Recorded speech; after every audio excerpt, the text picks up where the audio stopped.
the cloud, yes. Yeah, okay. Got it? Yep, Okay. it's recording. Let me read the script.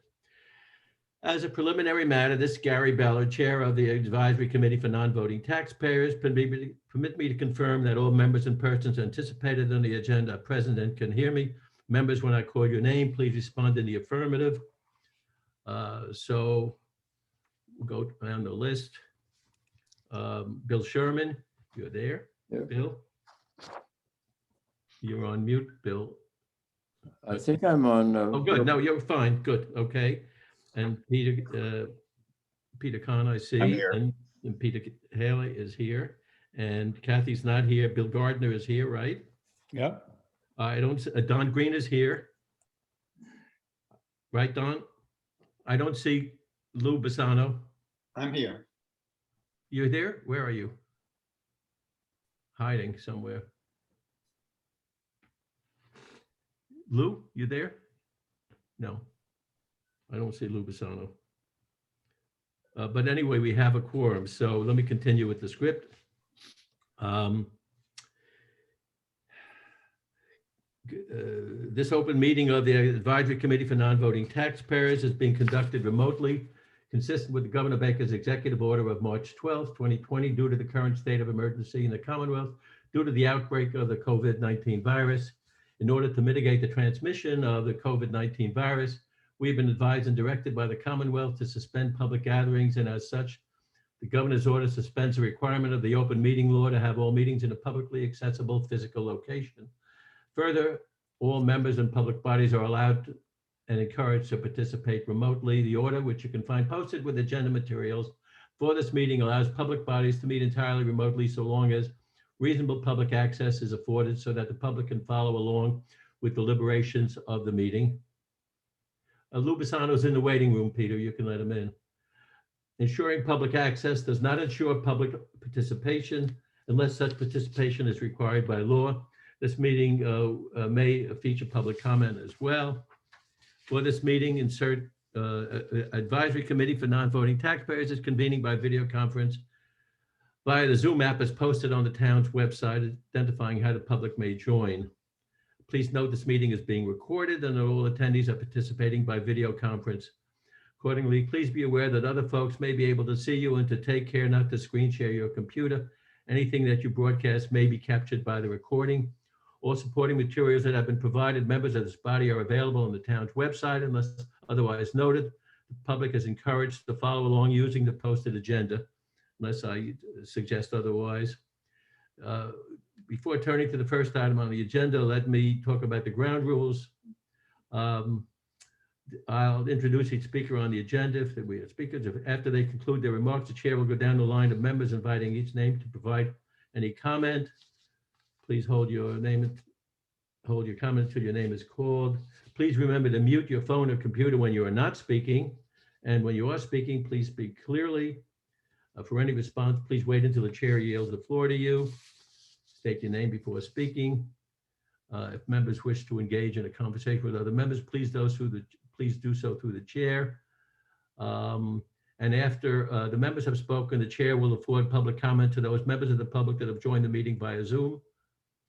Members of the public who wish to speak must state their names and acknowledged by and speak through the chair. And each vote will be conducted by roll call vote. So that's the end of the script. We have the membership count. So the first thing we're supposed to do is to approve the agenda. So you will have seen that. Can I have a motion to approve the agenda? Okay, Peter makes it a second. I see a second from Bill. Yep. All in favor? Okay, I see all the hands up. Bill, Peter, yep. Okay, Lou, thank you, and Peter and myself. So that's approved. Next item, approval of the minutes for the meeting of February 6th. Kathy sent around her usual fully detailed copy of the minutes, talking about John Bresch's presentation and then the conversation we had later on about the warrants. So all of you have copies of that. Would anyone like to either change the minutes or would make a motion to approve them? Move the approval. Okay, second. Second. Bill seconded. Once again, all in favor? Aye. Let me see your hands. Aye, aye, aye, aye, aye. Okay. So the minutes are now approved. Thank you. Okay, so now let's get to what we want to talk about, the discussion of town warrant articles and potential advocacy. So let me start off by first talking about what didn't happen. What didn't happen on Tuesday, as you know, the FinCom has been meeting this week. They met on Monday, they were supposed to meet on Tuesday, and they met on Thursday. On Monday, they went through a whole bunch of stuff, and I tuned in to listen to that. I participated, but I didn't say anything. And basically, I was impressed by the fact that the FinCom, looked at all of these proposed articles, and they came to some pretty good decisions.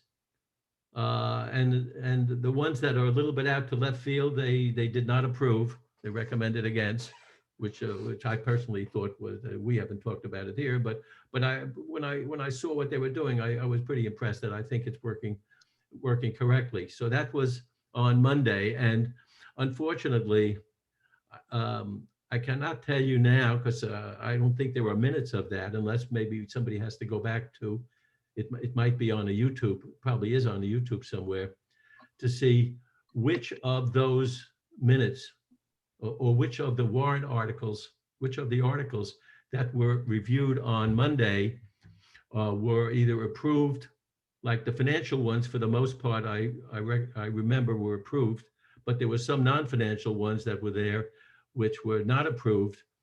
And I have a recollection that some of those ones that I think are a little bit out to left field, where they're trying to decide whether you should put stop signs in or rotary stuff like that. I had the feeling that those were not approved, but I'm a little vague about exactly what happened on Monday, and I haven't looked at the YouTube version of what the FinCom did on Monday. But the next day, Tuesday, they had our noise ordinance on the agenda. And so I joined the meeting and was getting ready to speak. And in view of the fact that our advisory committee, we have a position on that. In fact, we've given our views to the select board. After being on hold for about 45 minutes, I realized that there's a problem.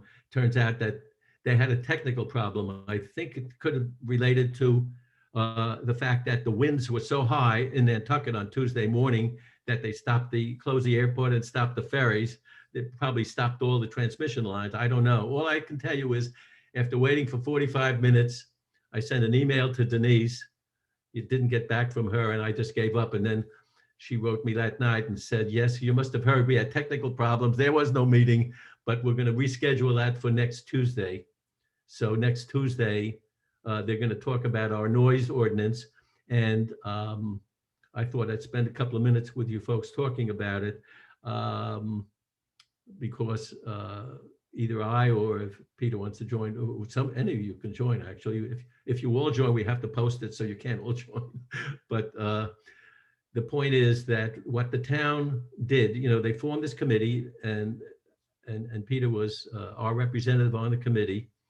And the committee decided not to go with most of what we recommended. What they did do was make a few changes.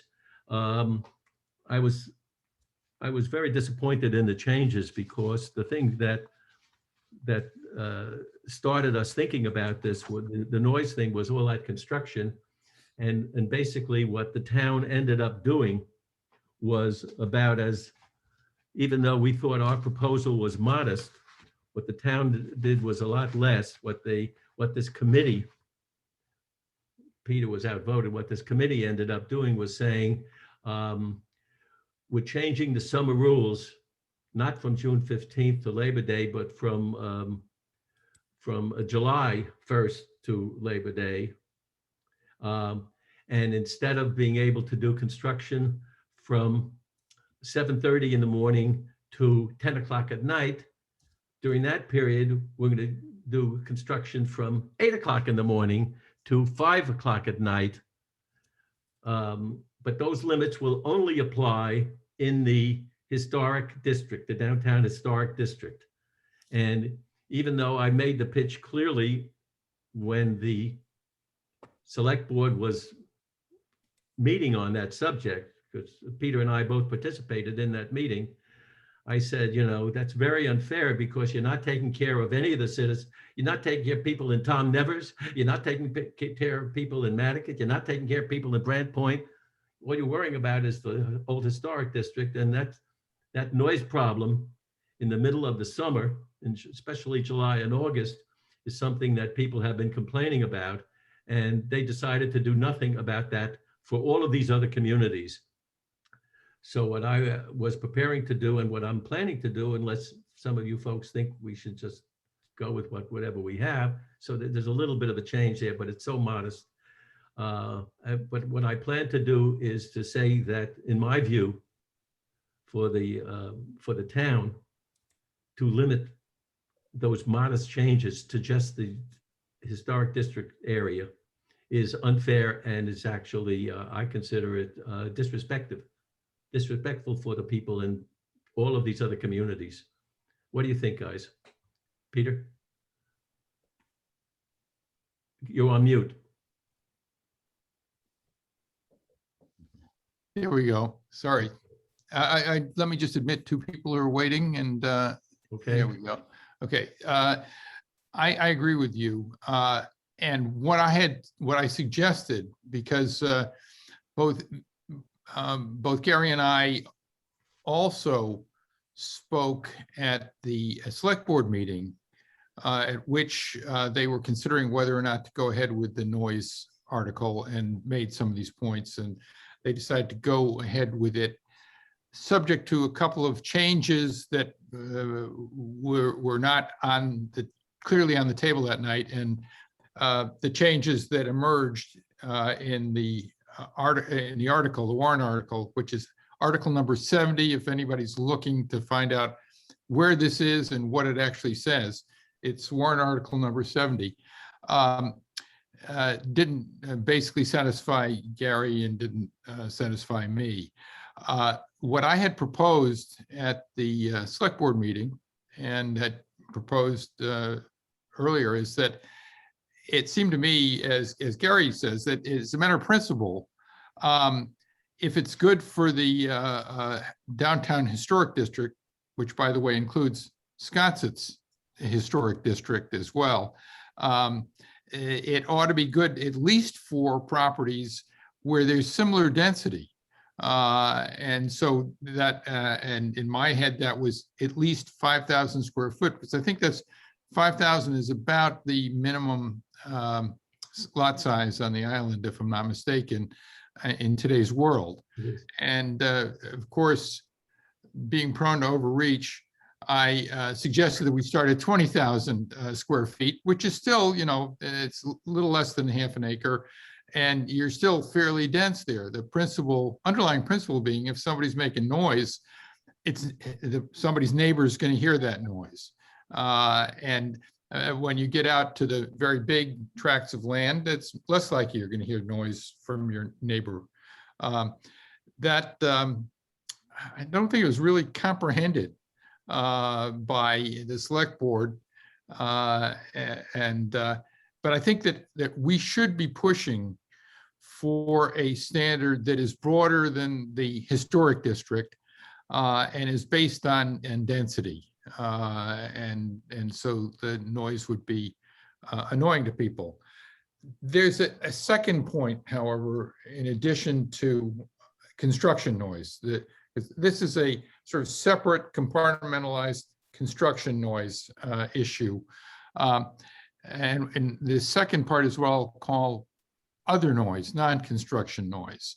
And under the existing noise bylaw, there's a whole set of decibel levels for varying zoning districts, day and night decibel levels.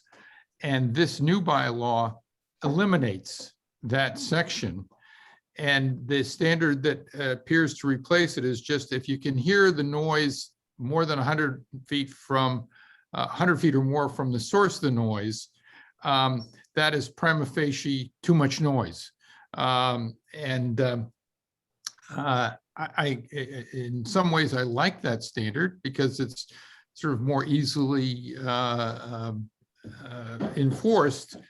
On the other hand, 100 feet, especially in a 5,000 square foot district, is a pretty long way to have that standard apply. And they have eliminated all these decibel levels. In other words, common standards that everybody uses throughout the United States to say what is noise and how much is too noise. And I think they need to put them back in and have both day and night. And that's my last point, is it appears to me that other than for mechanical equipment, the generalized noise standard only applies to noise after 10 p.m. and before, I don't know, 7 p.m. in the morning. It's something like that at night. And the exceptions are there will now be a standard for air conditioning and pool equipment. But even if you had a loud noise, amplified noise going on next to you, it wouldn't, there's no standard that applies during the day, as far as I can see.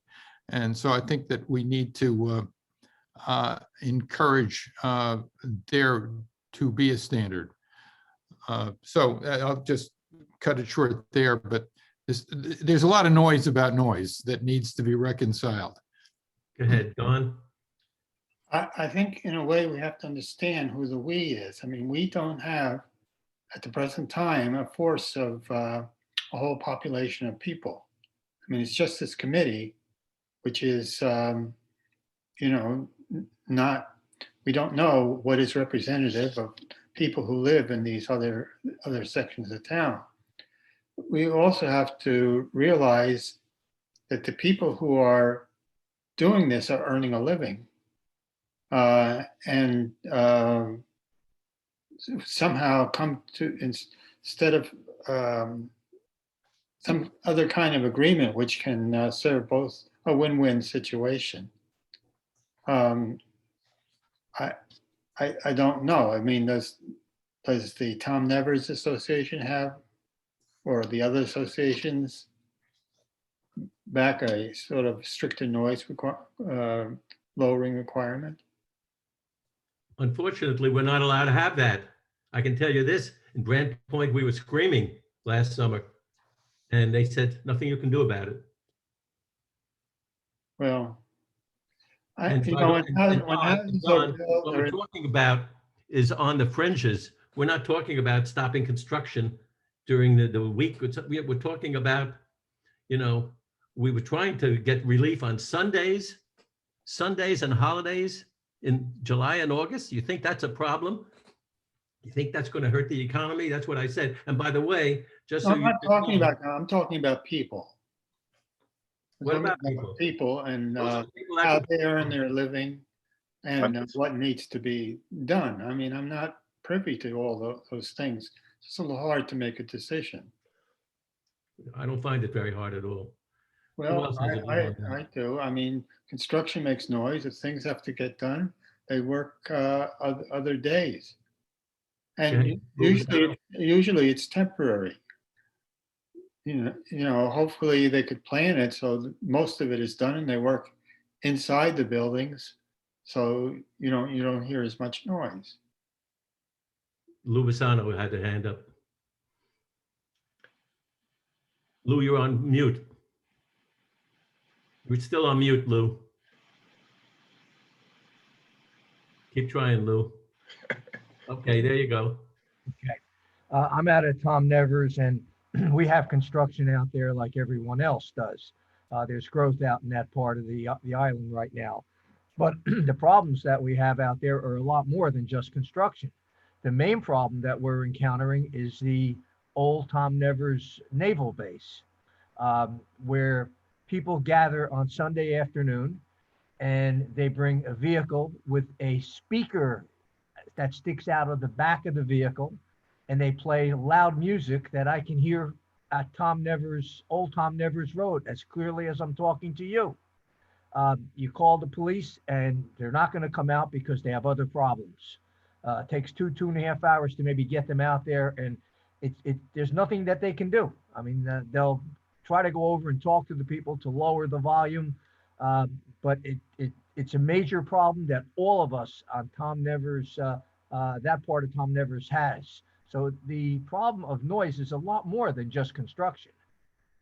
Go ahead, Peter. Peter Kahn. Following up on what Lou said, my concern here is enforcement. I mean, we can have all of these great thoughts and what have you and levels, but who's going to enforce this? I mean, if the police aren't enforcing it now, then the question is whether there's going to be whether the town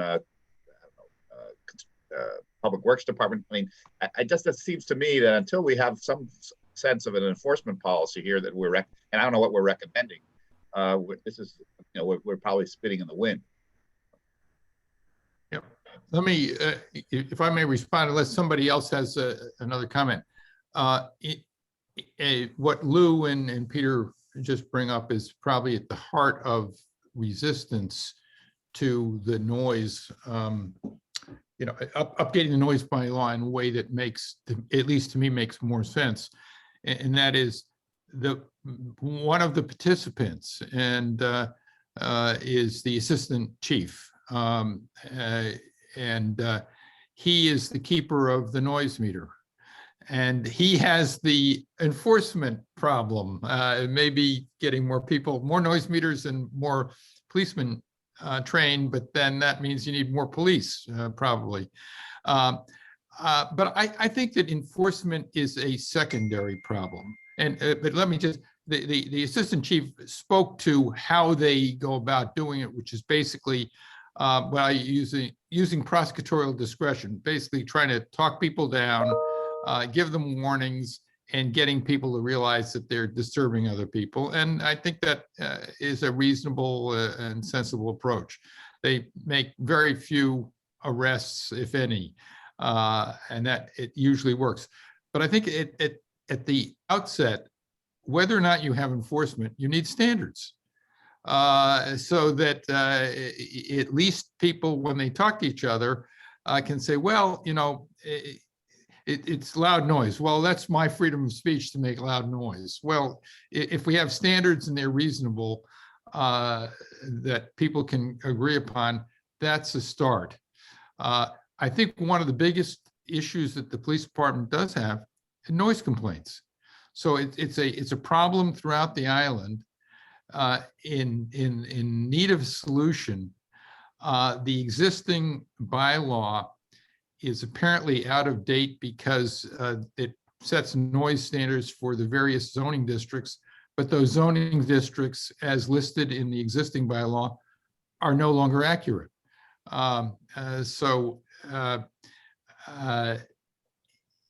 think that we, as non-voting taxpayers, it can be a positive force and have been a positive force. We kind of got it. I think we raised it at an early meeting. Libby kind of put it on the agenda to try to solve it. And we've been involved. It's just we haven't gotten to a solution that I think at least we find a happy solution. For Don's comment on it's people's jobs, he's absolutely right. When it comes especially to construction, you can actually put a name on whose jobs and what the problem is. We had a contractor, we had a landscaper on this noise subcommittee, and they, basically what they turn around and say, well, it's really the owners, because the owners want their lawns mowed and their leaves blown. And they don't tell us not to do it on, a Sunday or whenever we have time, because by the way, we have a shortage of people to do this work. And the contractors will say, it's, if the owners tell me because they like their neighbors not to work on Saturdays and Sundays, we're not going to work on Saturdays and Sundays. But if there's an overall restriction, so, you neighbors ought to solve it. It's kind of like wearing masks, isn't it? Either you have a rule or you don't have a rule, but we all know what we should do, but a lot of people don't do it. but I think it comes back to, we have a noise bylaw. It's not terribly functional right now. And maybe we ought to just at least have some common understanding as what the standards ought to be. And then we can, over time, figure out how we want to enforce them, if at all. Peter? Just, I don't disagree that we should have standards, but I must say, I think it's wishful thinking that anybody's going to really follow them if there's no enforcement. My suggestion might be that on the enforcement side, you know, they hire these summer police, these kids who are chalking vehicles. You know, there's the non-weapon offenses, and this could be added to it. I mean, if in fact we have a few write-ups of noise violations, that will I think have an effect. Whereas right now we have standards, but no one sees that there's any downside to violating them. So I think it might be helpful to have these. I don't see why we couldn't have these summer kids have this on their to-do list as well. As far as the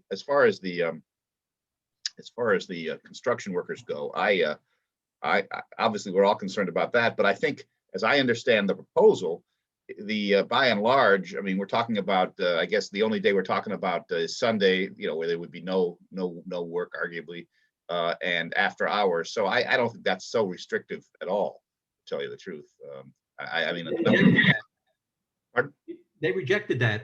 I know they rejected it, but I'm just telling you that I agree with that position. The question is, so the basic question is, you know, the FinCom's meeting on Tuesday, you know, what I was prepared to do is say, they didn't follow the recommendation that we made to the select board, and we're disappointed in that. And the FinCom may say, well, you know, we can't change it. It's a select board thing. By the way, those of you that are not aware what happened, when this was taken up by the select board, it was on a day in which there was a whole big debate for several hours before then about the Jetties Beach building, right? And so Peter Holly and I stayed on there. The meeting started at 5 o'clock. We didn't get a chance to even talk about the noise issue until 8:45 at night, right? By that time, Dawn Holgate had already left the meeting. There were 4 people left. And then we made our pitch. They were so exhausted, they probably want to hear it. And when we made our pitch, we lost the vote 3-1. Matt Fee is in our favor. Matt Fee believed that we should do a little more to help quality of life in all these various neighborhoods.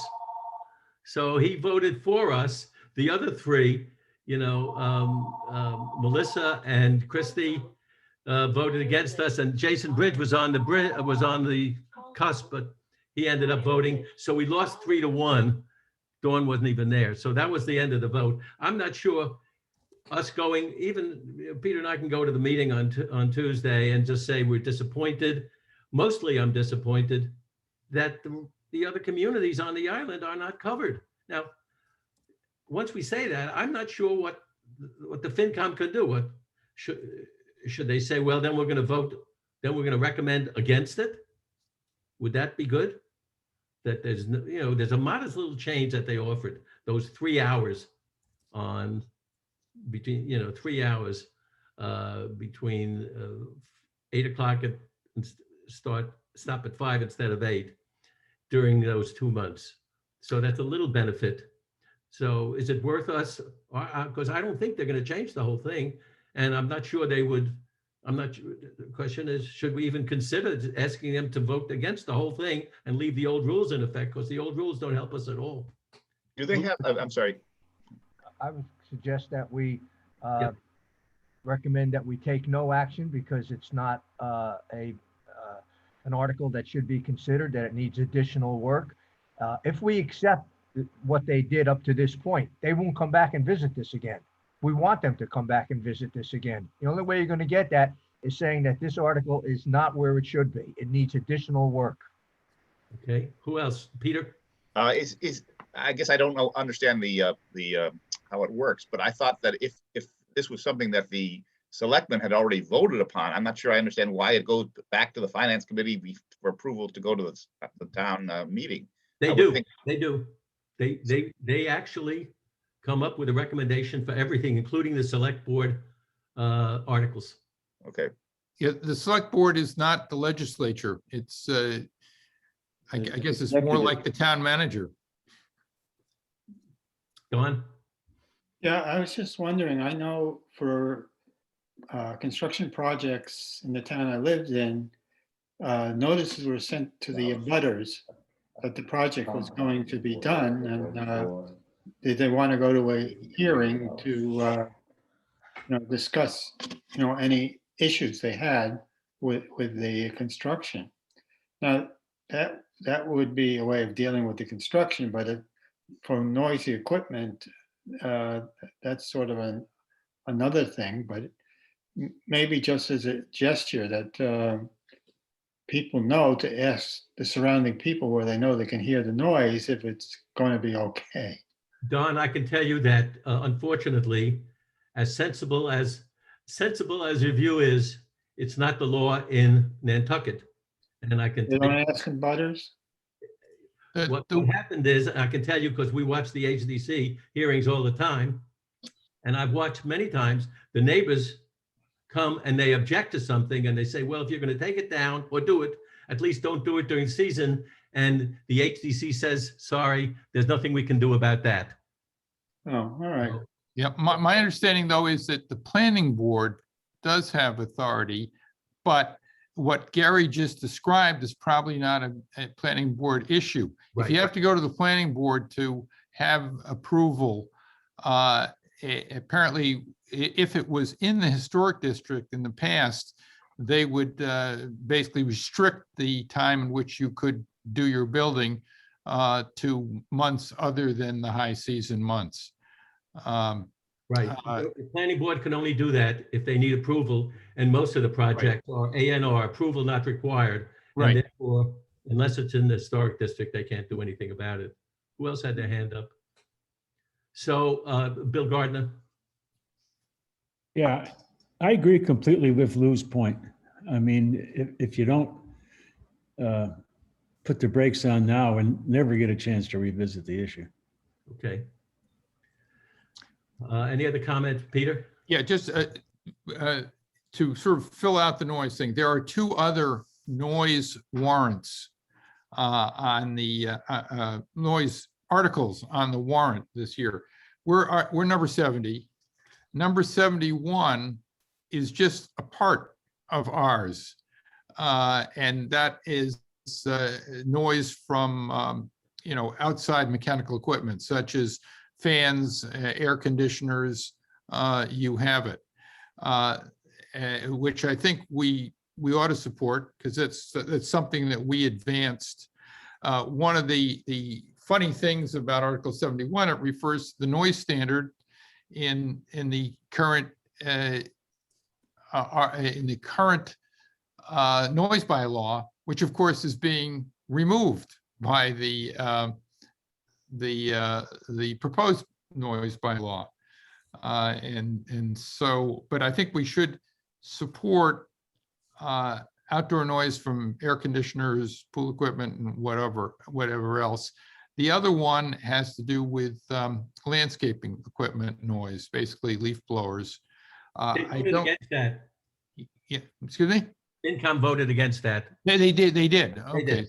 so that's also That was an part Act of. Now- That was an Act Now proposal, and FinCom has voted against it on Monday. That I did hear.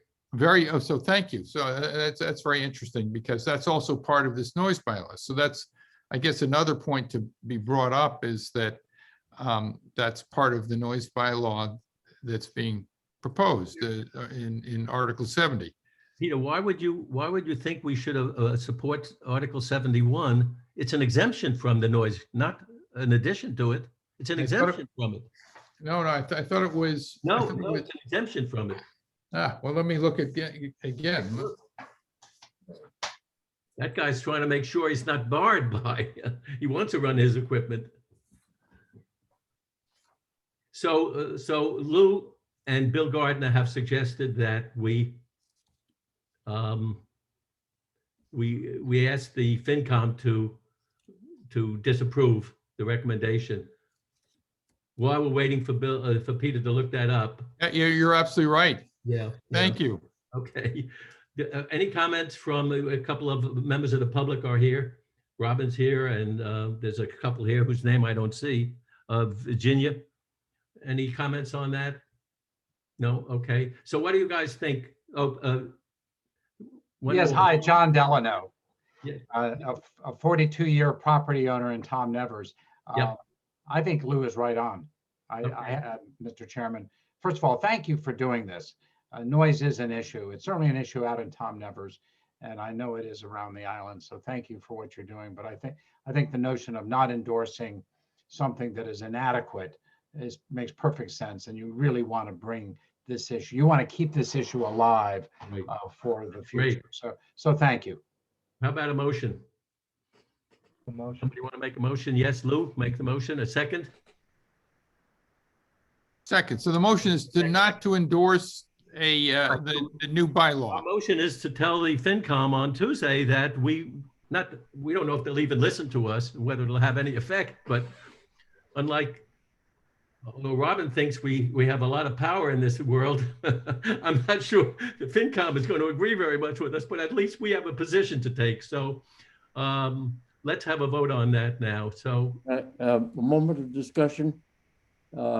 To keep within the frame of our being an advisory committee to the select board, could I suggest that we communicate to the FinCom by sending a letter to the select board, copy to FinCom, expressing the thought that you're planning to vote on? okay. But that doesn't also stop us from showing up at the No, FinCom. no, just the formality of Okay. you're advising the select board of your thoughts. Okay. So we will send a letter to the select board saying we're disappointed with the result of that, and we are recommending to the FinCom that it be disapproved. I think that the formality would be if the person making the motion and the person seconding the motion accept that as an amendment. Okay, I do. Lou does. And the second was Thank you, thank you. I'll accept. Lou Gardner. Yeah, okay. All right, so let's go. All in favor. Peter Holly, yes. Yes. And Bill Gardner, yes. Bill Sherman, yes. Don, yes. Peter Holly, yes. Lou, yes. And myself. Okay, that's approved. Okay, next item of business. Let's talk about the the next warrant article that we ought to talk about is the short-term rental thing. So a few of you and I were on the phone call, and of course, we had our session with Tobias and Julia a few meetings ago, and so all of us saw what happened. Those of us that attended the session on Thursday saw a remarkable showing because of Robin's efforts to get the troops alerted. A whole bunch of people showed up at the FinCom meeting, and it was, to me, it was very obvious the very strong feelings that exist, in that group, that it's so important. Frankly, I was disappointed, but I have been disappointed ever since Tobias and Julia met with us, because so many of the points that were made on Thursday were made by us at the meeting, and there was no movement at all. And my guess is that they must have concluded that we're not going to agree to anything. We'll hold out till the end. And the surprising thing for them was by the end of the meeting, when Tobias and Julia thought that, okay, we'll have a few more bites at the apple, they're certainly not going to approve it this time. at the end of the meeting, the FinCom motion was made to disapprove, and they disapproved it right then and there, and Tobias couldn't even believe it. And he tried to get them to reconsider, and fortunately they did not. The thing that struck me most was that it was pretty clear to me, and I felt this from the beginning, this is my personal view, is that the link between affordable housing and short-term rentals is non-existent. And that's the entire basis of their argument. It makes no sense to think that changing the short-term rules means that people on the island who are selling their homes are going to be willing to take a lot less money. It's not going to happen. And that important link relates to, and so you get into the affordable housing issues. So to me, it was pretty clear that they were trying to strategize, and maybe they think that even with the FinCom's negative recommendation, they can go to the town meeting, and the old question is, how many people are left at the town meeting to vote on that? And they're going to bring their troops, right? And the Act Now people will try to gin up as much activity as possible. And maybe they'll think, it would not be the first time that a FinCom recommendation for disapproval is nevertheless overridden. That happened with the affordable housing money, as you recall. The affordable housing proposal, the Warren article, was for $10 million. $10 million. And at the meeting, somebody made a motion at the meeting to change it to 20 million. And basically what the FinCom said at the time was that we don't recommend that. And guess what? The town voted on it anyway. And the people at the meeting voted to do that. And so we have a $20 million affordable, benefit for the trust fund, which they're still arguing about how to use. So, but so the question is, at least I'd like to hear the views of the rest of the committee, and then we can hear from some of our visitors. What do you think about whether we should, my own personal view is that we should endorse what the FinCom said. Not only that, I'd like to suggest that we suggest to the FinCom that they do not reconsider between now and the time of the meeting. Anyway, who would like to talk about that on our committee right now? Don, you have your hand up. Yeah. Again, I go back to people and getting affordable housing on the island is a benefit to everyone, because the people who live there provide services that other people need, whether you come for vacation or not. And the other thing is, I don't know how much fundraising they've done for this trust, but I'm told there's 20 billionaires who vacation on this island. And other people who have the wherewithal to help people to be able to live in affordable housing. And I don't know whether there's been any approach for that type of fundraising. Okay, well, you sound like my wife when she sees all these billionaires here and say, well, they have the money, why don't they just use it? And I said, well, they have to be presented with what's in it for them. Right. They have to be given reasons that this helps them. And also a good feeling about helping your neighbors. I agree. Peter? I guess I personally don't see this as an affordable housing issue at all. I agree with you that this is far removed from that. It's just an excuse. I think we should simply, as we would with any proposal that we have an interest in, state our view. And as far as the reconsideration goes, I must say I think I would be a little careful there. I mean, obviously, if new information comes up, everybody should have a shot at making that known. My guess is it's not going to go anywhere. But to say flat out that we oppose reconsideration. I think I think it hurts our credibility on other and future matters. So I would simply say, look, that we endorse this, the fact that the FinCom rejected it, and we oppose it as well, and be done with it. Who else? Bill Gardner. Yeah, I agree with Peter, and I'd add that to use a football metaphor, it's like piling on, we're piling on. From what you said about the FinCom meeting, they didn't have any trouble killing the proposal.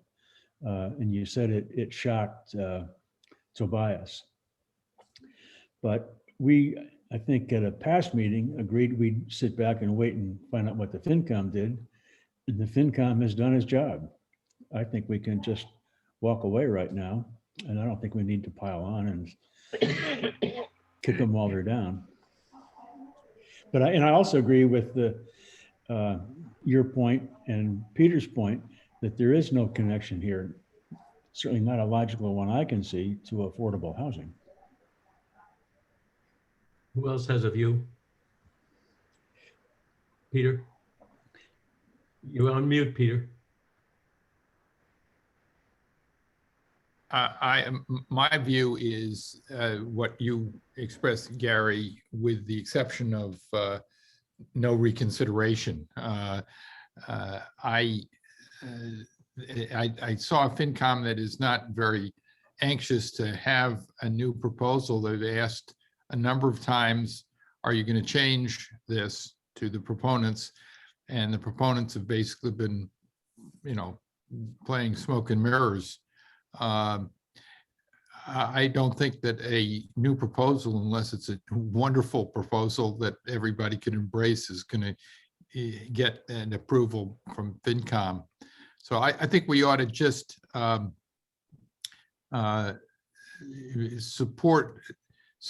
be on the same side as the FinCom is right now, that the current proposal is, has, in our view, no linkage to affordable housing. I think we ought to also say it's discriminatory, and vis-a-vis non-voting taxpayers, and more importantly, it is a proposal that harms voting taxpayers and non-voting taxpayers. And thus we agree with the FinCom that this is something that the town meeting should not pass. Anybody else on the committee have a view? Yeah, the only reason that I have suggested that we ask them not to entertain reconsideration is that first, well, there's two reasons. First, I am so convinced in my deep down that there is no link between affordable housing and short-term rental, that automatically that proposal ought to fail. There's no link. It's based on that. That's the first thing. The second thing is, what worries me is that if they feel they're really going to lose and they need to do something, they'll do what Tobias was suggesting. They'll take care of the residents on the island and screw the non-voting taxpayers. And I don't want them to think that that's an out for them. So that's why I would say it's not, because then, we can always go down the road again. We'll have to find out when they're going to reconsider, and we can step up and argue about that at that time. But I just worry because Tobias was already suggesting it. It's discriminatory already. I consider it illegal based on my zero legal knowledge of the laws in Massachusetts. But even Stephen Cohn, when he spoke against it, Steve Cohn, the lawyer, spoke against it, and he suggested there were serious legal issues with respect to the discrimination against the part of the population.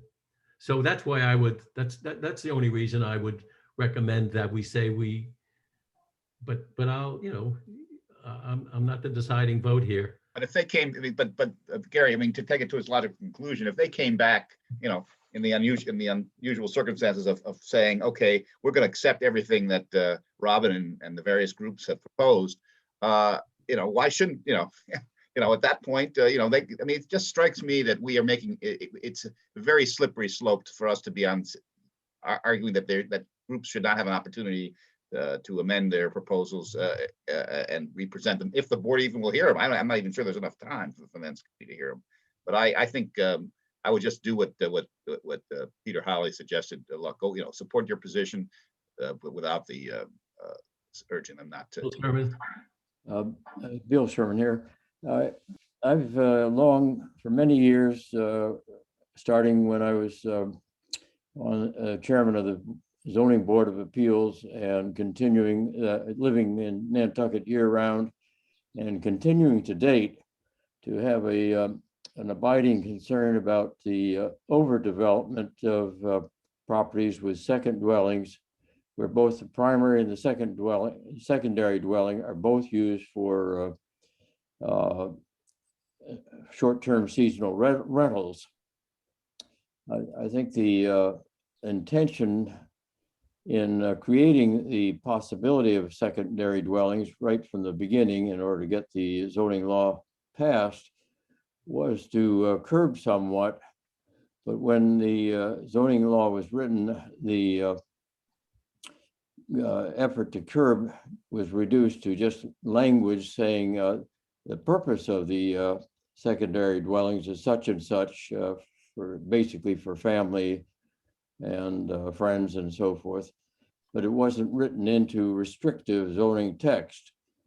So the problem I've had in all this effort opposing the short-term rental coming from Act Now is that there's been no effort on our side or on the opponent's side to address the underlying concern and to come up with constructive proposals instead of just no, no, no. I can understand no to what's being proposed so far, and I've actually written to Act Now urging them to be more circumspect in what they're asking and amending what they propose so it addresses this concern that I just spoke of about making property on Nantucket simply another form of investment by off island interests rather than a place of residence for summer residents like ourselves. So it's just another factor I'd offer into your consideration. Thank you. Okay. So some of our visitors might want to add a little bit. John? Yes, thank you. Thank you very much, Mr. Chairman. And first of all, let me just thank you and the committee again for representing the thousands of us who have been on island, non-voting taxpayers for, in my case, 4 decades, over 4 decades. And it's really important that you represent our interests, and I'm very, very pleased that you're doing so. I hope you'll do so on this issue as well, for all the reasons that have been articulated. I've been coming to your meetings for the last couple times now, and have been very impressed by the thoughtfulness of what you're doing. And I particularly was impressed when you suggested early on, well, I shouldn't say early on, it was about a month ago, that Robin and the rest of us organize outside your committee. And I think we've done that. We've got hundreds and hundreds and hundreds of members in Nantucket together. We have pledged to work, and we've already had some meetings with the Act Now people, suggesting that we're more than happy, once this thing is defeated, to work with them to come up with common sense solutions to affordable housing. And some of the issues that Mr. Sherman just identified and others of you have identified, there's no reason at all why we can't continue to work together on these things. What we cannot abide by is this horrible discriminatory practice that's in the Act Now resolution that essentially would divide us. It sort of lumps all of us in with these off-island investors. That's not what we are. And secondly, it tries to, and Mr. Chairman, you're right on. I think we're going to expect from Tobias an effort to try to divide us, the non-voting taxpayers, from the full-time residents of the island. That's coming. How you handle that down the line, if you meet enough so that you can adopt another disapproval down the line, that would be great. But I certainly want to just identify and support whatever motion you make that basically says, we oppose on behalf of the non-voting taxpayers of Nantucket, we opposed Article 90 in this warrant. And I really, again, want to just commend you for the time and attention and focus you have to this issue. So thank you, sir, very much for letting me address all of you. Thank you. Yes, there's a Pamela. You're on mute, Pamela. You're still on mute. I'm okay. Can you hear me now? Yep. Thank you. John, I think you said it very well. And I know Robin and Virginia are here too, and a number of us have been working in this Act Together group, which has really built momentum. I really wanted Mr. Sherman to address one of your issues, which is what's happened by us coming together is we have been digging into real data. One of the things about Act Now that was so remarkable is they made a lot of statements, but they didn't really have data to support it. They said money was leaving the island and their data was a VRBO advertisement. So what we've been able to do as a group is really figure out the impact, not just to homeowners, but also to the island of, you know, stopping short-term rentals, decreasing tourism. And what's spawned out of this is a real group that's working at solutions. I mean, we realize that Housing Nantucket and the Affordable Housing Trust are very important things. Act Now doesn't really speak for affordable housing for the whole island. They've picked it as a way to push some agenda items. But I personally, and I think a lot of us on that meeting, were very unimpressed with their inability to answer the questions that FinCom presented. And what we've been doing in our group is figuring out the answers to those questions so that we can speak intelligently about what's going on, and so we can make suggestions on how to help the island with things.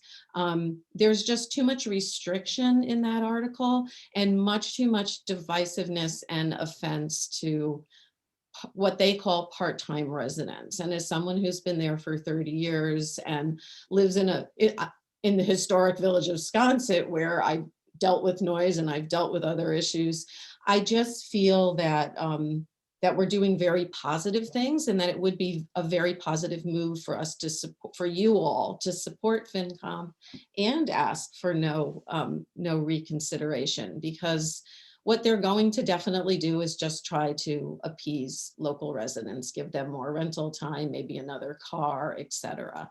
And that's just my gut feeling. Thank you. Thank you.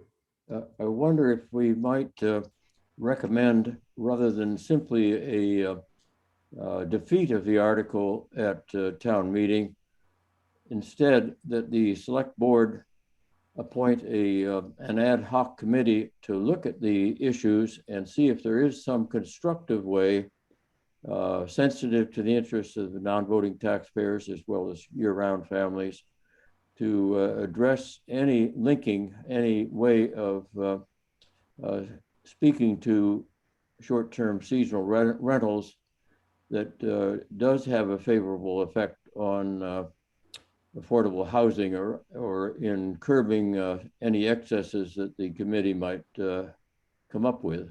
find. Thank you. Robin? Hi, good morning.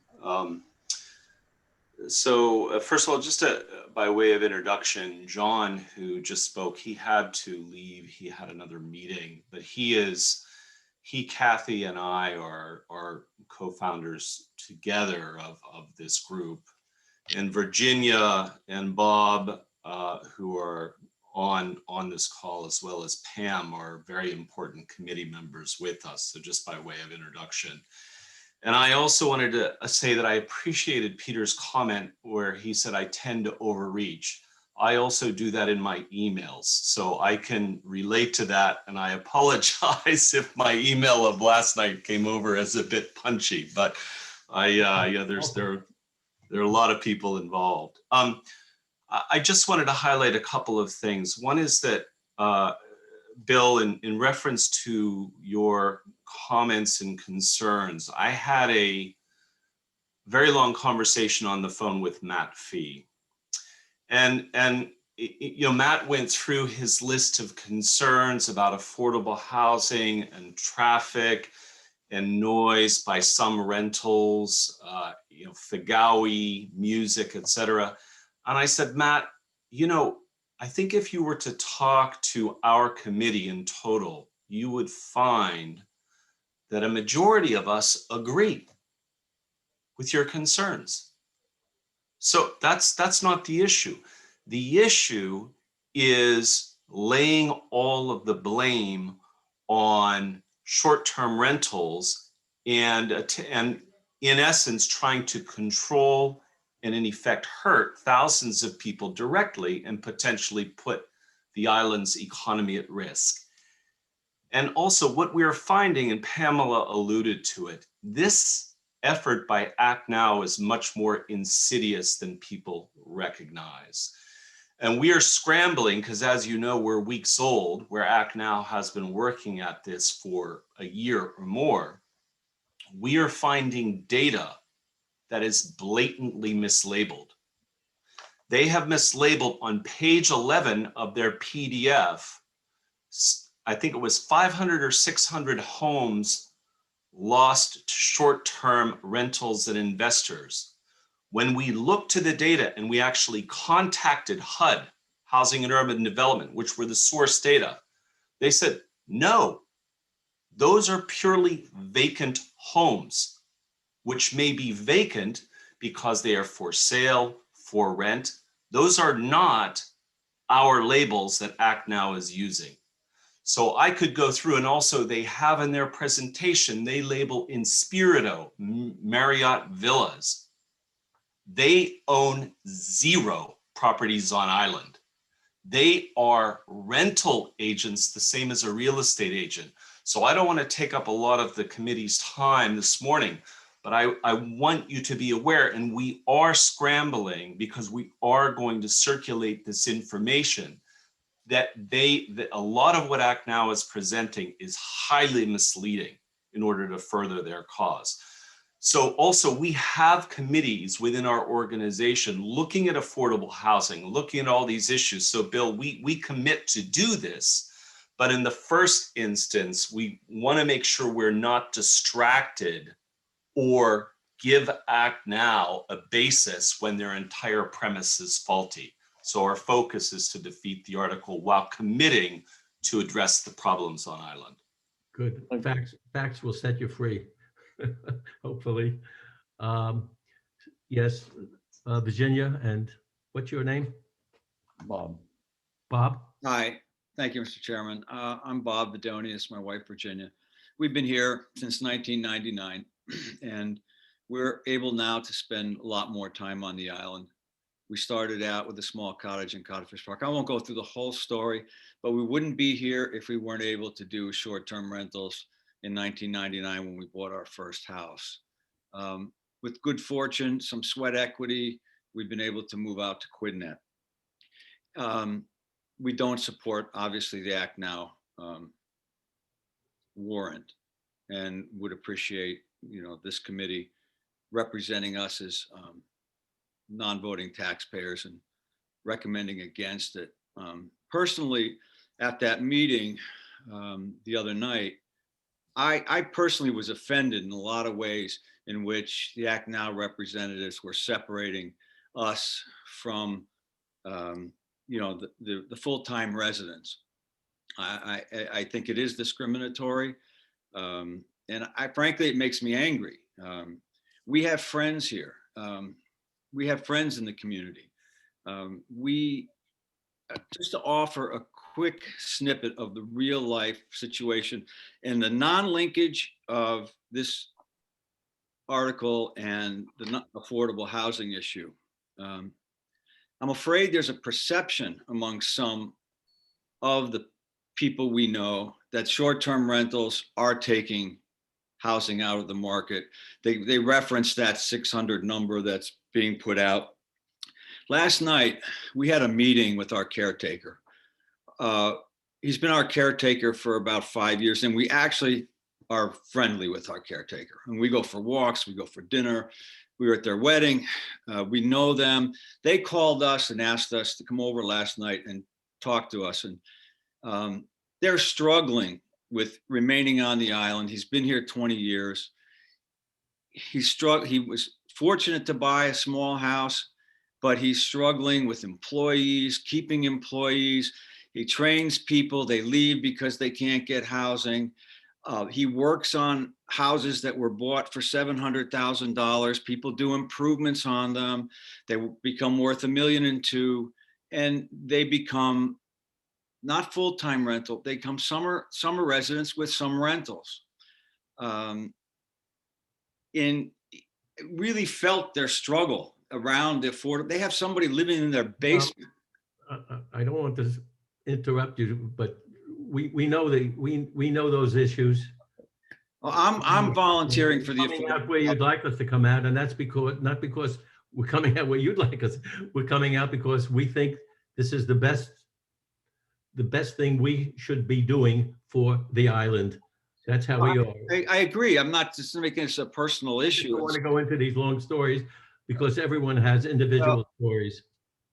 And we have things to Thank talk you. What I'm saying is I'm willing to volunteer for the Affordable Housing Committee. We'll be at the meeting. I believe in looking for positive solutions, not just being against. And I will put my efforts into looking into affordable housing solutions and being able to work in a positive way. Great, terrific. So the only question I have now for our committee is, we send a letter to the select board and the FinCom saying that we are in support of your decision to disapprove, or whatever the way you say that, the proposal, the warrant article that was offered. Is that's the feeling? The FinCom comes at it as the recommendation of, and that's the language they would use, the Okay. recommendation against the article. Bill, would you like to write that for me? The motion? Well, just the letter that I mean. Oh, I could, yes, I could try to give you a hand at that, thanks. Okay, I'll take a whack at something, and then you can edit it so that it's properly worded. Okay. But that's what we'll do. We'll just support the FinCom. We'll support the FinCom's decision, and we'll be alert to see whether or not they're going to try to do an end run around us. I don't know if the letter should also say, well, we're hoping that no suggested changes will further divide the communities, you know, between the taxpayers and the non-voting taxpayers. I don't know what to think about that. The only other element is the one I suggested of recommending that in voting the article down, that there's also a recommendation that a committee be formed, an ad hoc committee be formed by the select board to address the range of issues and come up with any positive recommendations that would get to the heart of the concern.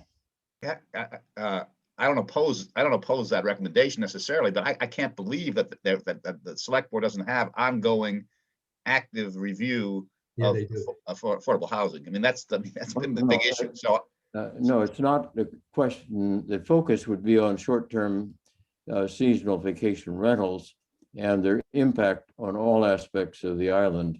And is there anything that should or should not be done about them? yeah.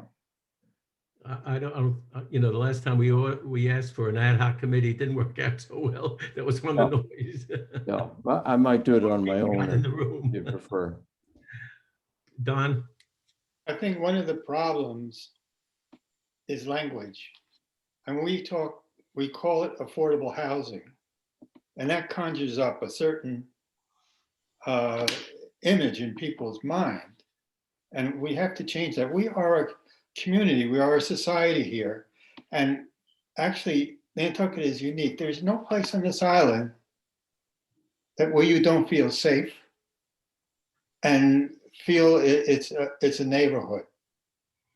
So what we're trying to build is neighborhoods for people, for everybody who wants to be here, not affordable housing. Housing isn't a person or a thing, but a society or a community is people. And I've said that several times. And I think that's what people need to change in their minds. Okay, so I think, do we know where we stand on that? Yeah, I'll take it. Yeah, I agree with the proposal should be not done away with and other solutions should be sought. Yeah, okay. I think that's, Robin, I don't think there's anything more we want to hear about this subject. Let's just talk about, so that's the short-term rental. We're going to support basically the decision by the FinCom to disapprove that. Do we need a vote on that? Because there's going to be a letter written. We can take a vote. Have a motion on that? Who wants to- I move that that our committee advise in writing the select board that it is opposed to the I guess adoption of Article, is it 90? Yes. Hmm? And maybe period after that. And, well, we And could- copy the Fin board. we could say that we propose, we have a resolution to oppose the Article 90, or we could say we support the FinCom's decision. It's fine. Either one, it's the same thing. Yeah. Right. And the question is, But I think Bill Sherman is correct. We could say both. Yeah, Bill Sherman is correct. I mean, the letter should be addressed to the select board because that's what we're in business for, but it's copied to the copy to the Fin. Okay. Okay, we'll try to do it that way. The next thing I'd like to talk about, new subject, but not really a new subject, because the word affordable housing comes in as well.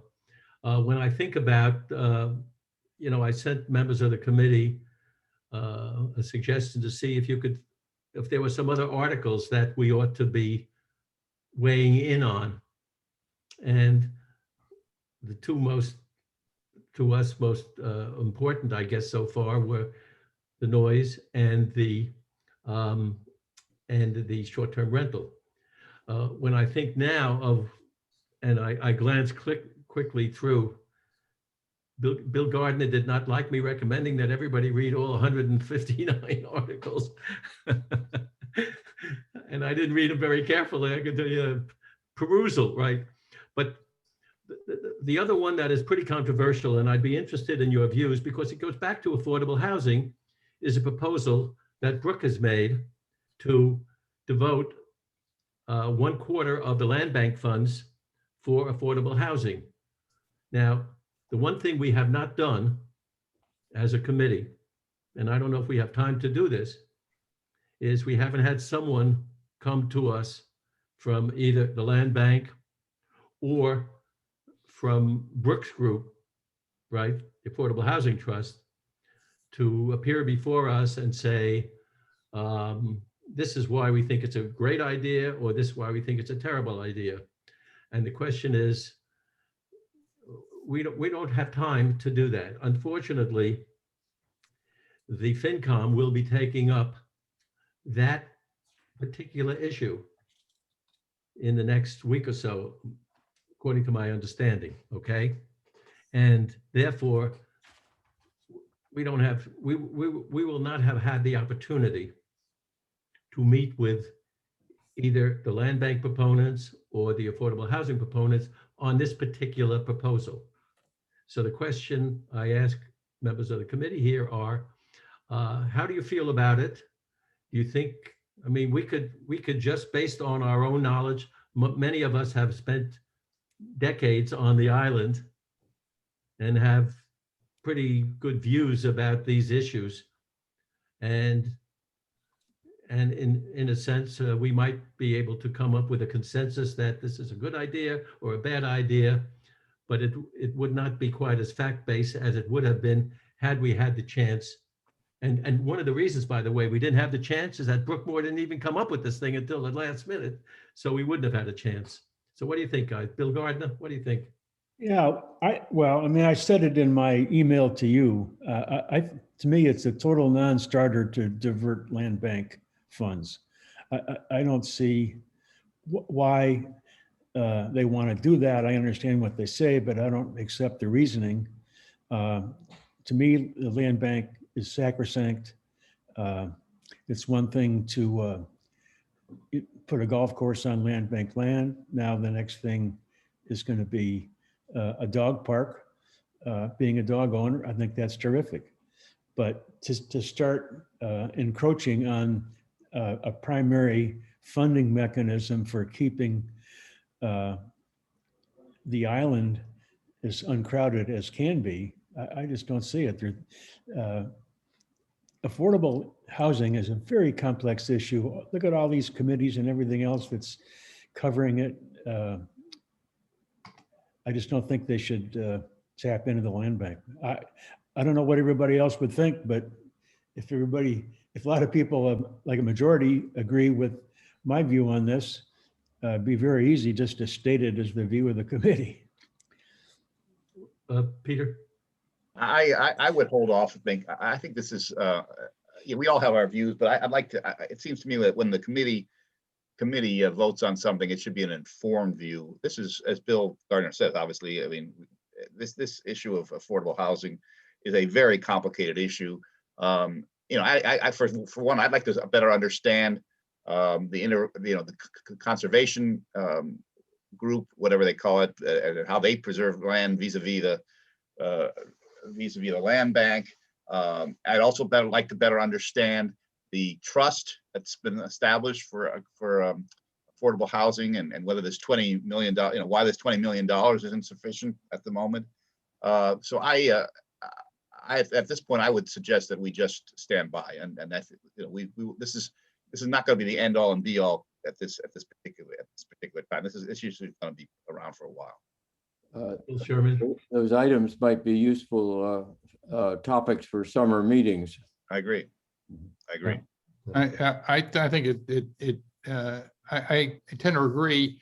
I do have this question when we come to a summer meeting on this, is the money that we're talking about, it's from the transfer taxes, is that correct? Yes, 2%, yes. Yeah. And is the land bank concerned that it will not have sufficient money to retire more property on the island, or that it won't have sufficient money to manage the property that it already has in its portfolio? So looking at the sort of two separate issues, land acquisition and land management, I have I think it's Economics 101 that acquiring more land to retire it probably does have a direct impact on housing per se, including affordable housing. You have to have the land to build on. And I've always viewed this as a very interesting proposition on Nantucket, that you pay a tax and you benefit by having less property out there, and that increases presumably the value of your own property. Very nice thing. But when is there a tipping point reached? At what point is acquiring more land depriving people of affordable housing, for one? I think this is deserving of some study and thought, because while I know one of our colleagues is referred to the land bank as a sacrosanct or a sacred cow, the question is there a point where it becomes a threat to the island rather than a benefit to the island? And while there's taxing authorities out there, might it not be redirected to a more beneficial purpose for the island? If You it's know, any help, the attitude here in Central Virginia is to preserve as much land as you can, but concentrate the development of housing in higher density levels near the town center. I think that's what they do, even on Nantucket. I mean, in the 30 or 40 years I've been there, I've seen zoning changes that require concentrations of houses in certain places. I don't know, would it be possible to get Alan Reinhardt in on a meeting in the near future? yes, but it won't be in time for us to deal with this thing. By the way, you all know that every one of us has the right to go to that FinCom meeting and speak. And whether I go or Peter goes or you go, none of us can speak for the Advisory Committee for Non-Voting Taxpayers. But that doesn't mean we can't go and speak based on our long relationship that we all have with this island, and we know what's good and bad for it. The only question is whether it has the imprimatur of our committee, and I'm beginning to agree with the folks that say, you know, it is such a complicated issue. I can argue both sides, by the way. I can argue that the land bank is so important to the island that we shouldn't do anything to impair its ability to continue to preserve beach areas that are not open to the public now, but someday may be, or to continue to maintain the properties. And even though Bill's not a golfer, I do play golf occasionally, and so I think that Meacomet's really important. So you could argue that way. I could also say, you know, in the year of in 2020, the land bank had a bonanza. Instead of selling $1 billion worth of property, they sold 2 billion, 1.9 billion. That's $38 million. And usually they get $20 million to spend. Now they have almost, I mean, when you think about it, they got a bonanza. And somebody could say, well, with all that extra money, if affordable housing is so important, you know, and I could also argue that the same way when Peter was talking about you keep preserving land and prices go up, I keep thinking that there might be some areas that are owned by the land bank where it's okay to put some housing on, and therefore the cost of building affordable housing, you know, will be lesser because we can use some land that is already dedicated, that is owned by the land bank. And in fact, Nantucket, if the land bank went out of business any day, I looked at a survey one day and it said that if the land bank went out of business one day for whatever reason, the town would take over all the property. Peter? Yeah, another question that we would have to look at is what does the charter of the land bank say? I mean, I'm not sure that the charter allows land bank property to be used for housing. You know, I mean, these are all issues that need to be looked at. It would require an act of the state legislature. Yeah, I would think so. Yeah. Anyway, but I think it underscores, I think we can, you know, I agree, everybody can appear and personally, and they, you know, encouraged to do so if they have a position now, but I, for one, think that we ought to study this. And I think it's a great idea that this is, all summer will not be enough, but it'll certainly give us an opportunity to take a hard look at it. So I think that's the consensus I seem to be hearing from our committee, that we ought to set this up as a subject this summer, so we can dig into it more deeply. By the way, I think you all know that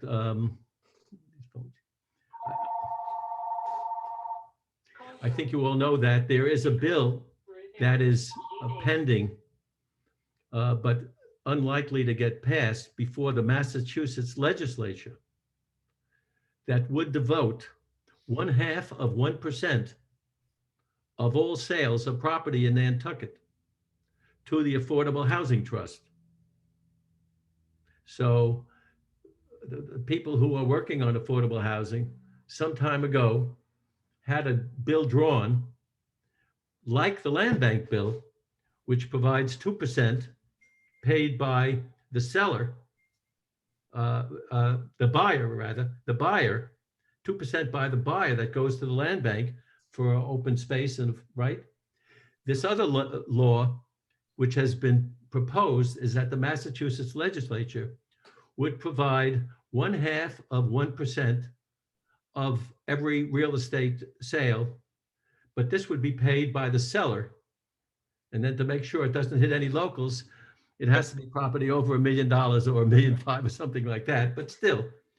Anyway, it's been sitting there languishing in front of the legislature because the real estate people, the real estate arm of whatever, didn't want another, what they fear is might be an inhibition for real estate transactions. They think, well, 2% on the seller, that might, obviously that hasn't inhibited any transaction if we sold $2 billion last year, but now they're worried that, and they have been worried for the last several years, that adding 0.5% that the seller would have to pay might be a little bit of a negative. So unfortunately, there were great hopes for that by the Housing Trust, and it's still sitting languishing and it's not moving ahead. If that ever gets passed, ever gets approved, and it should be, because we're not the only community in Massachusetts. We're not the only community all over the United States where the same affordable housing issues arise. They're all over the place. And we know they're in plenty of places in Massachusetts, and we know they're in plenty of places elsewhere. And there's been some work done by people that shows that the town of Houston, or I think it was Houston, Texas, set up a $600 million bond issue. They issued municipal bonds, $600 million just for affordable housing. So, people have to step up, and, the issue with the land bank, it's all about money. The issue with the land bank is really all about money. And I think Bill is right that it might not be so easy for us to wave a magic wand and say we can use appropriate portions of land bank for affordable housing. That might be tough. But really what the Affordable Housing Trust is looking at the money. And 25% of the money last year is a lot of money. And wherever they can find it, they're looking for it. Pamela, you had a comment? You're on mute still. Yeah, I just had a quick question, Mr. Chairman. Is your committee looking at or taking a stance on Article 38, which interestingly enough is taking a percentage of the windfall of money the town now receives from the short-term rental and lodging tax that the Commonwealth imposed. So starting in 2019, when anyone who rented more than 2 weeks had to register their house, the town of Nantucket gets 6% on all rental income. And that is new money that's just come in the past 2 years. There is an article out there to dedicate 2/3 of that money to the Affordable Housing Trust. And that might be a worthy one to get behind if you all want to take a look at it, because it is something that is a substantial amount of income, and it is being generated by the short-term rental tax that was imposed.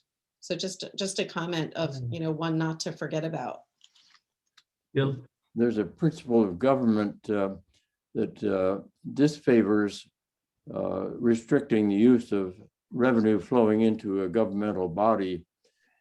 If you trust the governmental body to spend the money wisely, curbing or restricting or limiting what the revenue stream can be used for can sometimes be counterproductive, but it's just a matter of principle. I don't know whether or not the FinCom has addressed that. Do you know whether or not they've addressed that? Pamela, do you know? I actually think it may be coming up at one of the meetings this week. I was planning on attending to see, because it does have a link to affordable housing. So they may discuss that warrant article as they discuss some of the other affordable housing ones this week.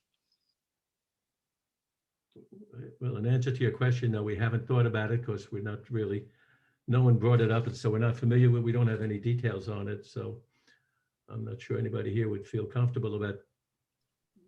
Yeah, I think it's, I mean, I think it's another thing we ought to wrap into this discussion, you know, this study this summer. I mean, this is Yeah. another way of dealing with Yeah. the affordable housing issue. Yeah. Okay, so I think the conclusion we're coming to is that if we are going to speak on the land bank issue, it'll be done in our individual capacities, since my consensus feeling here is that there's not enough of us that feel it ought to be a committee position. Don? No, was that your hand up, Don? No. No. Okay, so No, not mine. my only other question is, are there any other issues? Thank you for raising that, Pamela, with us. Are there any other issues that we know of now that we should address as a committee? You know, as I mentioned, when I see these issues come up, individuals are trying to put up stop signs, rotaries, and traffic. It drives me crazy, because I think that we have elected officials, we have an administration. Those are the people that should be making those decisions. The thought that people want to go to the town meeting and to put rules in that would require a town meeting approval to put stop signs in or rotaries in is outrageous to me. To think, you know, we have to have 7,000 voters voting on something like that. If you have people you elect, they should be the ones who make those decisions. And if you don't like the decisions, elect somebody else. Peter? Yeah, the two of the articles that fall into the category that you are talking about are Articles 67 and 68. And I don't know whether FinCom has already dealt with them. Sounds like it might have. I think they did. But yeah, okay, well, if they did, and they recommended it. These are two that I think that we may also want to recommend against. And here's what I think the story is. As you may recall, was it 2 years ago, there were warrants to do a passing lane, I think, or left turn, right turn lane on Old South Road, and to do a rotary at the school. And I think they were both defeated at town meeting because they were late. Again, it was just a small group of people who voted down spending the money. Does that all sound familiar? Yes. To you? Okay, so Articles 67, 68 seem to relate to that issue, which would make it more difficult in the future if what I would call a shovel-ready project were to come up again to put in a rotary at the school. I tend to think that it's necessary, and I don't know that we took an official position to support it in the past, but and I don't know what the feeling of the group is now. But if I think that we should perhaps, you know, should we be talking, Gary, about the principle that you just raised, that these kinds of things really, I don't know, we can say they don't belong on the warrant. The people can vote on whatever they want to vote on, I think, but I'm very much concerned about this creeping issue of making it harder and harder to solve common everyday problems having to do with traffic. Right. Well, we've seen it in the past, and every once in a while they get something through, and it drives me cuckoo when I see that. But I think FinCom has already addressed that. And I just don't know what town meeting will do on that. No one knows what the town meeting will do on that. So I think the next thing we have to do is to take a look and see what warrant articles are still going to be considered over the next few weeks. I had the schedule here somewhere. I can't find it now, but the FinCom is meeting over the next several weeks. And some of these things do get reconsidered. And we need to stay abreast of what they are thinking about and what they're considering. Having looked quickly through the warrant articles that are coming up in June, we still have a lot of time between now and June. And there's one last subject. And I think if any of you have the time to take a look at those, peruse those articles again, if you think there's some other subjects we may want to weigh in on, why don't you just send a note around to some of us, and to Peter and I, and let us know. But there is one other subject I'd like to mention, and that is, having done the research, what I've determined is that under the town charter and the bylaws, we have a right to present our views at the annual town meeting. One speaker, the chairman, the vice chairman, or someone that we designate can speak. So that's the first time I've clarified that in 12 years. The question is, how do we do that? And all of that is subject to what the moderator decides. We speak at her when and on what subjects she may permit. And so that's something I've been thinking about, whether or not any of us are interested in doing that. A member of the committee, or we were talking one day last year or the year before, we weren't sure about that. As I say, I just determined that for sure by looking at those rules. But last year we were talking about who could we get to represent our views. You remember that? Yeah, but that was, Gary, I mean, my recollection is that Howard Blitman used to do it regularly and did a great job for us on that. Unfortunately, of course, he passed away this year. I think we should, we have time until, is it June 5th is the town meeting? I think it's on June 5th. We have time, obviously. I think we should be, I think the chair, would be the likely person to do it, but we can. I'm not sure I want to show up in front of Yeah, he may not be there. But we have time to discuss that. I do think that we should have someone at the ready to attend and address issues that we've identified as a concern to us. One thing I've been thinking of doing is to talk to the moderator and ask her whether or not, if we are going to have a representative speak, whether or not, I was trying to think of a few different things. One way we could do this is we took positions on several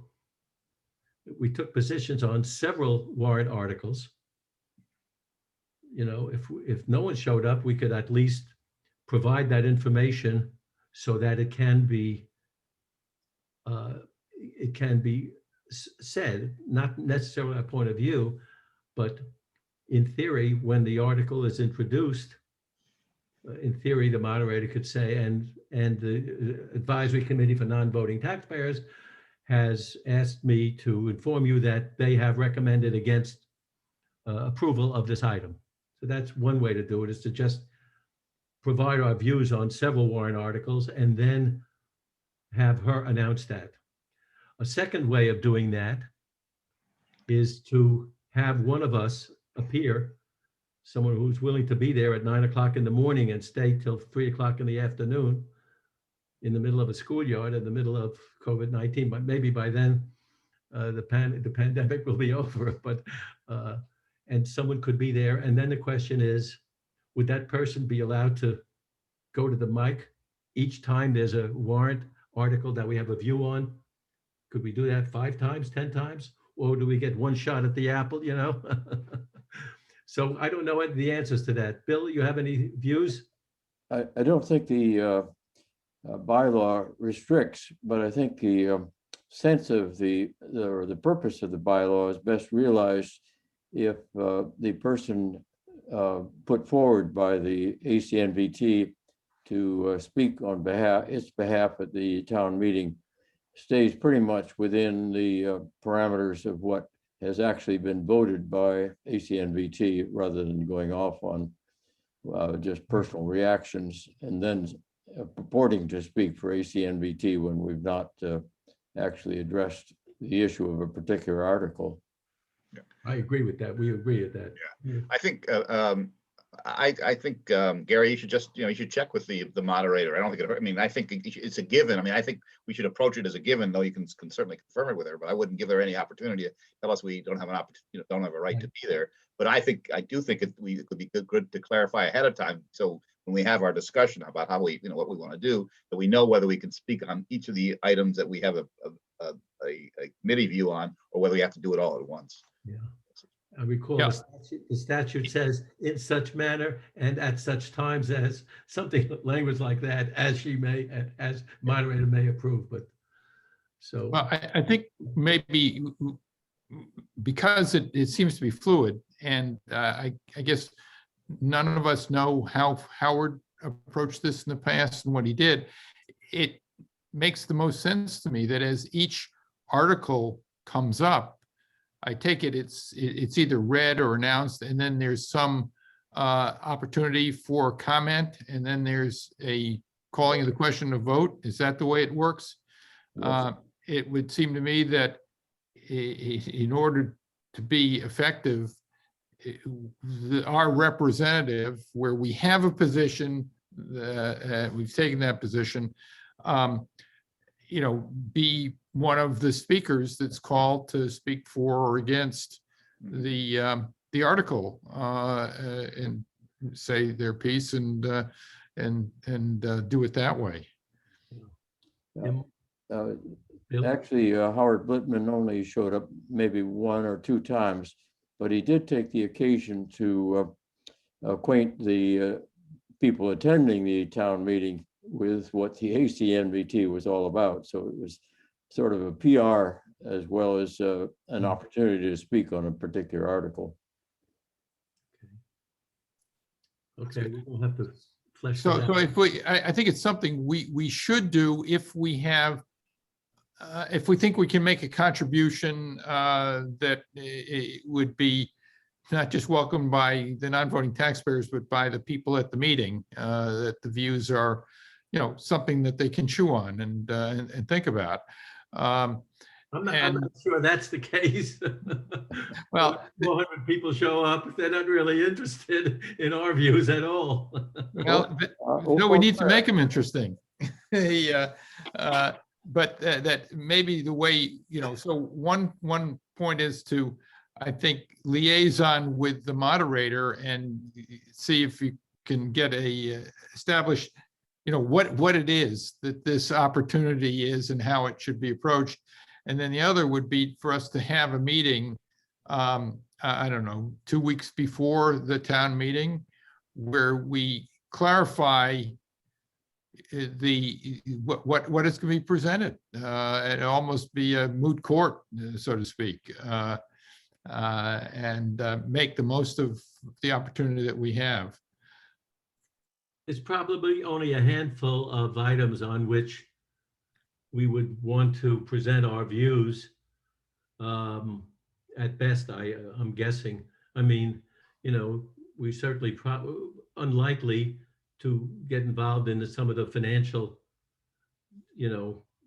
questions about allocation to various budgets and stuff like that.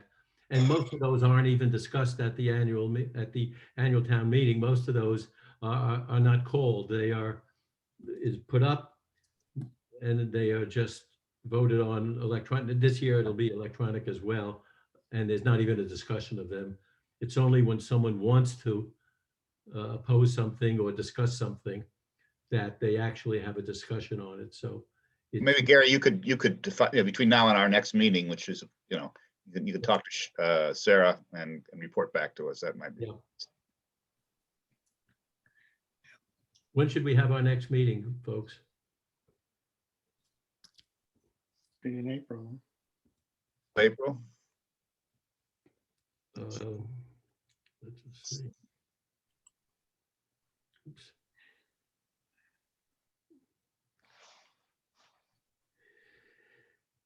So today is the 6th. Do we want to meet in 2 weeks or No. how about 4 weeks? 4 The weeks next is better. meeting in 4 weeks is May 1st. No, it's April 1st. Whoops. I can't make Oh, April you're 1st. right. No, you're right. I'm looking at the wrong calendar. Yeah. I can't make it, but I prefer, but that's, It's April 3rd, right? April 3rd? April 1st. April 1st. Third. Right? 3rd, no. Oh, I'm sorry, you're right, April 3rd, I'm sorry, you're right. Is the When's 3rd? Daffodil Weekend? We can meet on Nantucket on Yeah, Daffodil Weekend. Well, that's the, that's the last, April 24th. So Why don't we tentatively pencil in both? should we pencil in the 3rd now? And Yeah. If this, I prefer the 10th, but that's neither here nor there. It's also Easter Sunday, Oh, that's no good. 4th, and Good Friday is on the 2nd. Oh, that's, the 10th then? The 10th, let's push it off then. That's not a good weekend. That's not a good weekend. Okay. 10th, the 10th. And in the interim, we will learn a lot about what the FinCom is doing, what warrant articles have been modified or changed. And if any of them become active again, then we might have to get together sooner. Yeah. Yes, Peter. It sounds like we're winding down, and I think there's one other item on the agenda that probably we ought to pay attention to, and that is the proposed changing to the meeting laws, the public meeting laws that would allow us to continue to do this sort of meeting in the future. And I drafted, and I guess I sent it, but I don't think it's been circulated. Proposed language. The way it works, it requires a change to the state statute in order That's the for. problem, Peter. It Yeah. requires a change to the state statute. And But that has to, somebody needs to start prodding for that change. at the last meeting, we asked John Brescher. We talked to John Brescher, the head of the Town Government Study Committee, to focus on that. And but you've come up with a solution. I don't know if there's another solution other than changing, but knowing how difficult it is to get the Massachusetts legislature to change anything, whether they're likely to change that for the town of Nantucket, for the advisory committee for non-voting taxpayers, sounds like a very long stretch. But I tend to think, Gary, that this is an issue that is actually going to percolate all over. One of the people told me, for example, that at the FinCom meeting that we all sort of sat in and watched the other night, they had more attendance at that meeting than ever in their history. And so you ask why? It's because people could attend and attend conveniently and easily. We've had the same experience with our meetings. We've had more and better attendance with ours. And I have to believe that this is not just happening in Nantucket, but it's happening in all the little towns and hamlets of Massachusetts. And it may be that nobody's thinking right now. This is sort of an unintended consequence of the pandemic. It happens to be a good consequence. And it may be that there are a lot of more towns than Nantucket that would like to continue this, and even summer towns that have committees like ours. I think I found some precedent for it when I was looking at this, having to do with, I guess, meetings of committees that have incapacitated people on them. to allow that. And in a sense, we all have a winter incapacity. So I think what I would just like to see is to have the committee take a position as to whether it is in favor of continuing these meetings, assuming that the Zoom meetings, for want of a better term, assuming that at some point the executive order that allows them to happen will be eliminated, and we'll go back to normal order, or not. And if I think we ought to take a position, we ought to write to the select board if we want this to continue. And then that will give, I can then go around and say, here's some proposed language for statute, and talk to the representative for Nantucket and maybe some of these other committees that might feel similarly situated. Peter? I commend you for it. I think it's great, but I think you might short circuit and save yourself a lot of work by giving a call to the governor's office first and finding out where they are on this. I would assume, I would like to think that they would agree with you, and if they could get them behind you, that might move it along. But I don't think. I think based on prior conversations we've had, I think the consensus is that this is a good idea. I've been thinking the same thing. The question I had is, should we feel comfortable calling either the governor's office or the state representative, or do I have to call Libby first to say, Libby, would you mind if we call? No. Okay. Bill? If we're doing it as ACNVT, it certainly should go through Libby or the select board. My recommendation would be for Peter Holly to come up with a motion we could discuss at the next meeting. I think there's not great urgency. I think the motion could indicate what exact change is wanted in the state law, plus commending to the select board that they instruct our representatives to the general court to seek out support from other communities, which I think is likely to be there, and try to coalesce around a shared movement in the general court to adopt the kind of change that Peter's speaking of. It's a great idea, and I think the time is wonderful to do it. Yeah. Good idea. Bill, thanks. I've already drafted the language of the statute, and I'll circulate that. I'll try to circulate that to everybody and draft a draft motion. And if you or anybody have some further ideas as to, what this might say after you get the draft, I'm willing to take the laboring arm in this, because I think it's a very democratic situation that we're in right now, and I like it.